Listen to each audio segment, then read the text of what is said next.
It's all about being data-driven, showing the value and showing your business impact. And so confidence comes with preparation. You're prepared, you've got great results. So what does it really take for your business to attract world-class talent today? I'm Dave Travers, president of ZipRecruiter. And on Talent All-Stars, we shine a light on the people and the day-to-day processes behind recruitment and retention at some of the world's most influential businesses.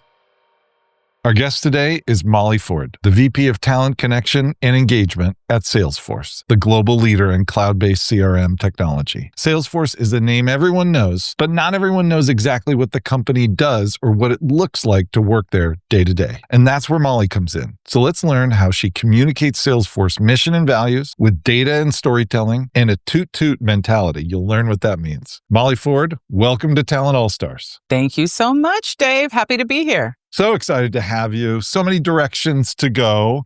And before we dive into Salesforce and everything that you're up to now, I would love to hear, you've had such an interesting path to leading talent, brand, communications, all the different things you're responsible for and have done.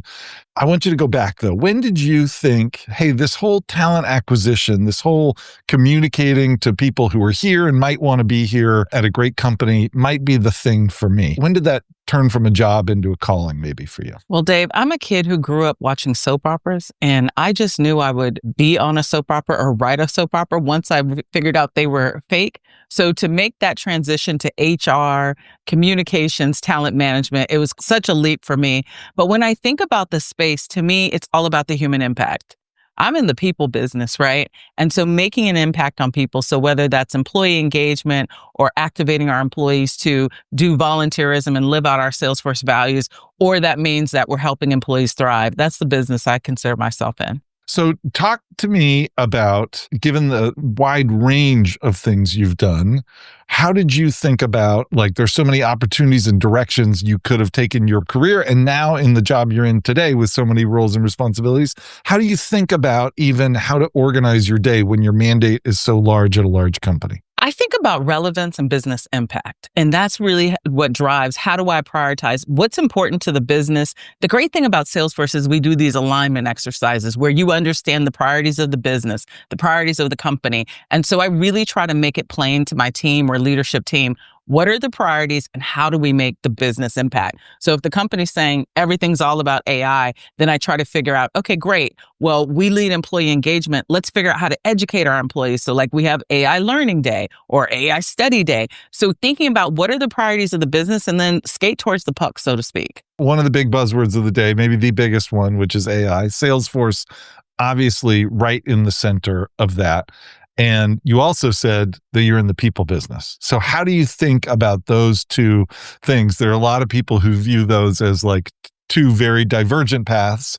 How do you synthesize or think about the duality between those two concepts? We're having a moment, right? And you think about when you have a once in a lifetime changing innovation like AI, along with this technology transformation, there's a people transformation. We're talking about humans plus agents and eventually robots, right? So we are really working on what is the role of the human, what is the role of the agent. Our CEO, Mark Benioff, said that we're the last generation to manage all human workforce. You're going to be managing people and agents. I can't imagine that, right? But I feel like it's kind of like how I can't live without my phone.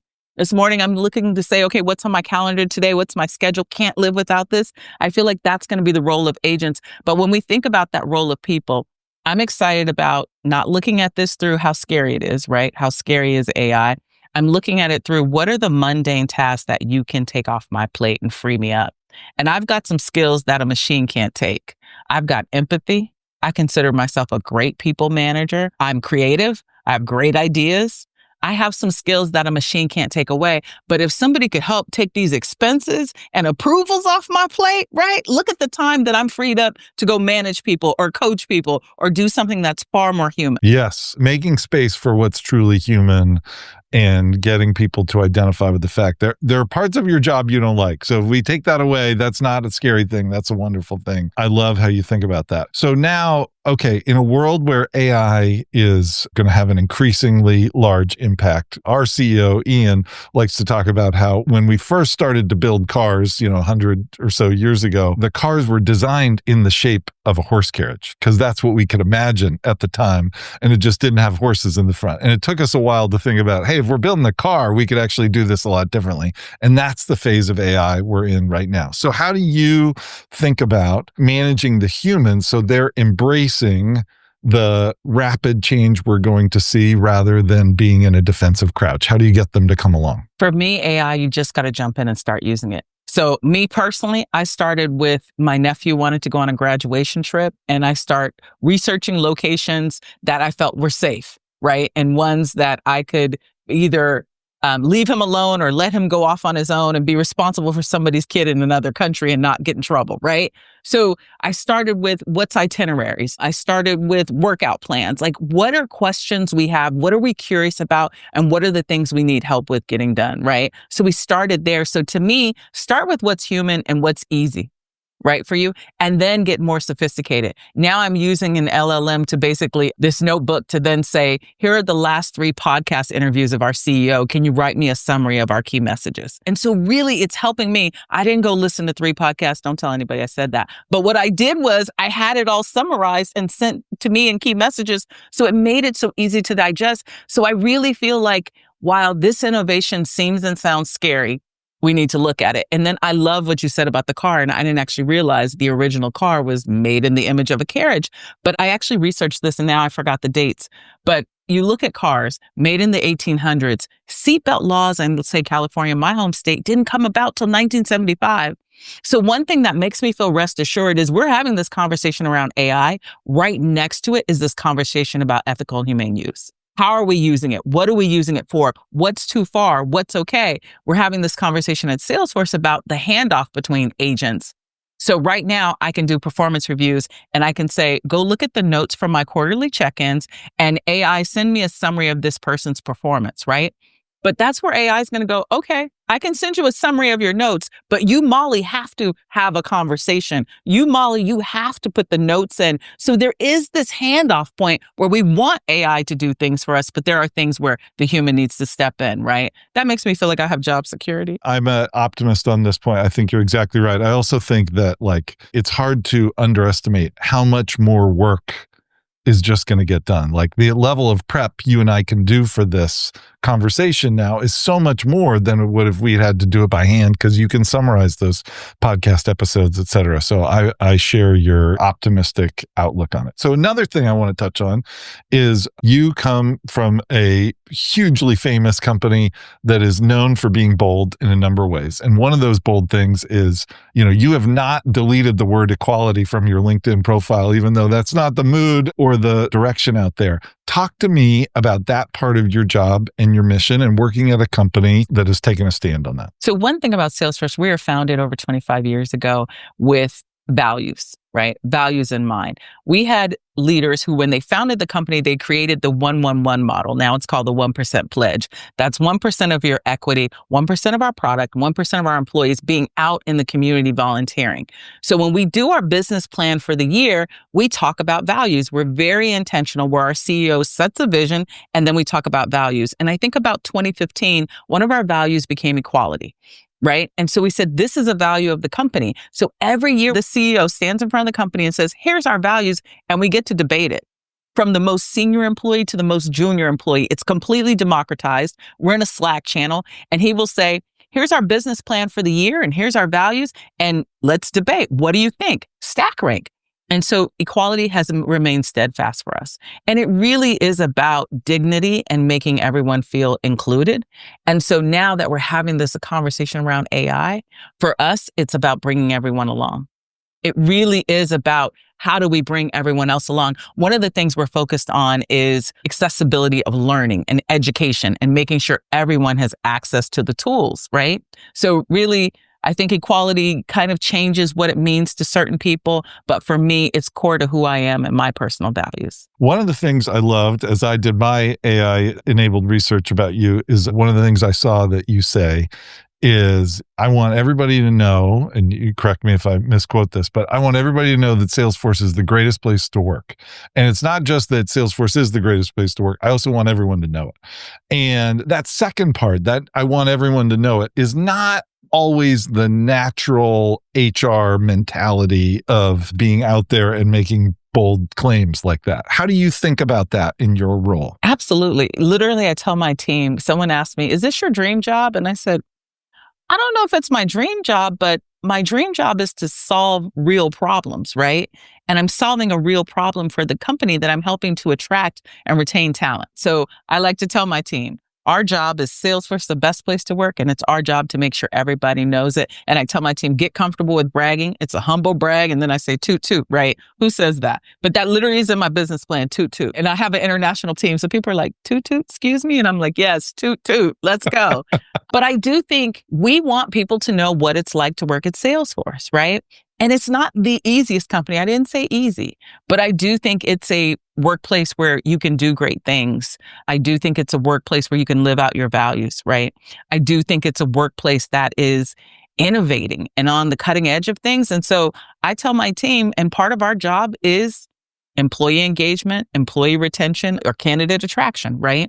Attracting talent, getting them hired, getting them into the funnel. And so to me, we have to brag. We have to let folks know that this really is the best place to work. I love that. And I think that is so right and missing a lot of the times from like sometimes it feels in a people team being the best at compliance or coloring within the lines is the most important thing. And sometimes you have to choose what you're going to brag about and then you really have to do it. And I love that. So I want you now to think about, in your role as a leader and as a mentor, there are younger people listening to this podcast or people earlier in their career who want to get up to be a leader at a big company that means something to them like you have.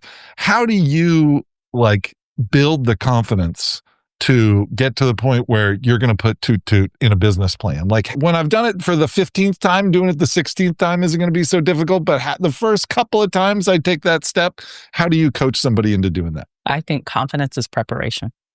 I think people underestimate practice. I feel like we're Allen Iverson now, right? Practice. Are we talking about practice? But I do think we had a quarterly business review and I'm talking to my manager and peers and I know them and talk to them all day, but I practice, right? What are my key messages? What do I need to get across? What do I want to talk to them about? And the other thing is being a high performing team. I make sure my team understands that we have to be data driven.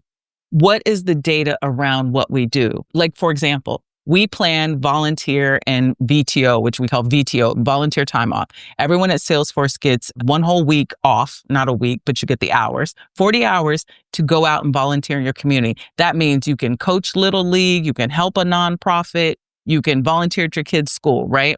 And so we're measuring that. We measure how many hours employees are spending, right? And now we're happy to announce that we've almost reached, we're on the cusp of 10 million all-time giving hours, right?